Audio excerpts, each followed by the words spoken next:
Urza again. This guy just keeps popping up. How many versions are there of this guy? There's only one Yawgmoth? It's a dang travesty. Now listen to me, there are no rules with this Precon upgrade guide. I'm method acting here, brother. If I was a person who wanted to buy this deck and kit it out, what would I buy? What theme would I go with? How much would I spend? What fun cards would I want to play with? Those are the questions I'm going to answer for you, brother.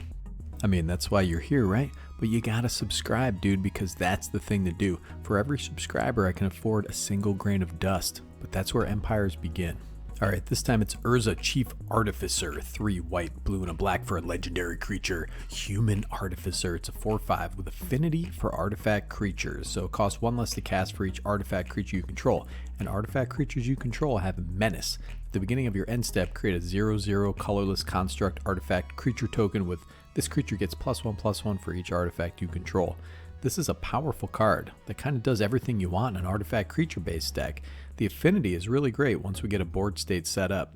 Plus he's giving your bleep bloop robots Menace, just painting him up to look like Michael Myers, I guess. This guy's ready to party. He's a man in tights and he loves his robot girlfriends. Alright, so if this guy wants artifact creatures, why the heck are there so many non-artifact creatures in this Precon? I have no idea. Let's take a look at some of the cooler cards we kept from the Precon. We got Hexavis, 6 generic mana for an artifact creature. It's a construct, 0/0 with flying. What enters the battlefield with 6 +1/+1 counters on it. Has 1, remove a +1/+1 counter from Hexavis, put a flying counter on another target creature. Also has 1, remove a counter from another creature you control, put a +1/+1 counter on Hexavis.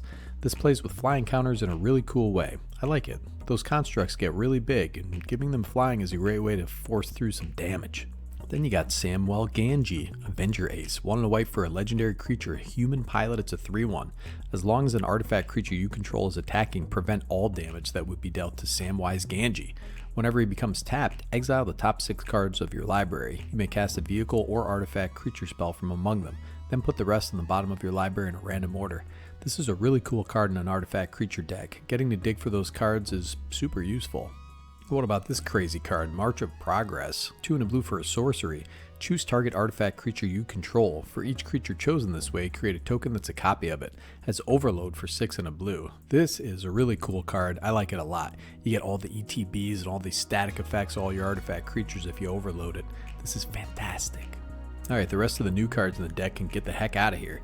We don't need that nonsense. We want this deck coherent. We want artifact creatures and are going to be banging in for lots of damage. So we already have Ethereum Sculptor. He's already in there, but let's slap in Foundry, Inspector, and Joyous Familiar. I had to double check to make sure they weren't already in the deck, but they ain't, my dudes.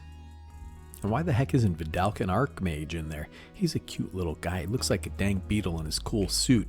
He draws cards when you cast an artifact. I mean, what else do you even want him to do? I also slapped in a few more sources of ramp because the deck is already pretty greedy. We got Silver Myrrh, we got Gold Myrrh, along with Ornithopter of Paradise. Love that card.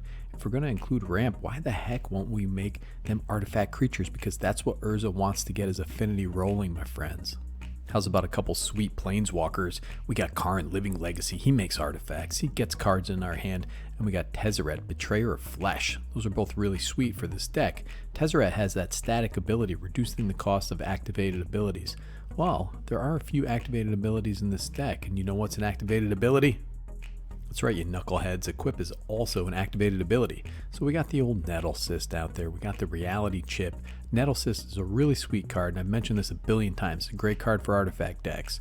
Reality Chip can be a real card advantage engine, and it's an artifact creature to make your commander cheaper. If it's attached to somebody, and somebody casts like a blasphemous act, then the chip will fall off and become a creature again, making our commander just a little cheaper when we want to cast him again the next turn.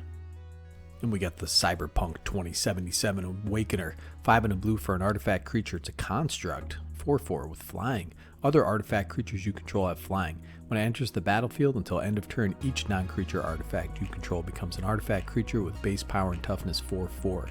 So this includes the 6 or so artifact lands that we packed into our deck. It gives everything flying, especially those big constructs. It's a really good way to bash through for some damage. And speaking of damage triggers, we have Research Thief, 4 and a blue for an artifact creature. It's a Moonfolk Wizard. It's a 3/3 with flash and flying. Whenever an artifact creature you control deals combat damage to a player, draw a card.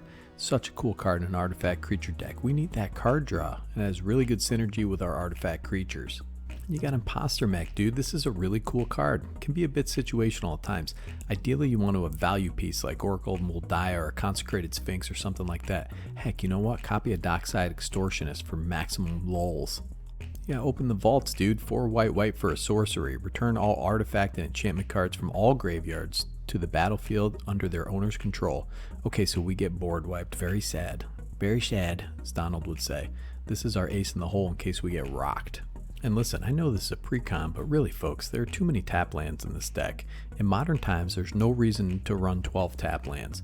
You got a Darkheart Waste, you got the Caves of Koilos, those are cheap as heck. Plus you got Darkwater Catacombs, you gotta get in the combs, buddy. And listen man, the Warhammer 40k decks are a dang treasure trove for artifact decks. How about the Crypto Thrall? It's 4 generic mana for a dang 3/3.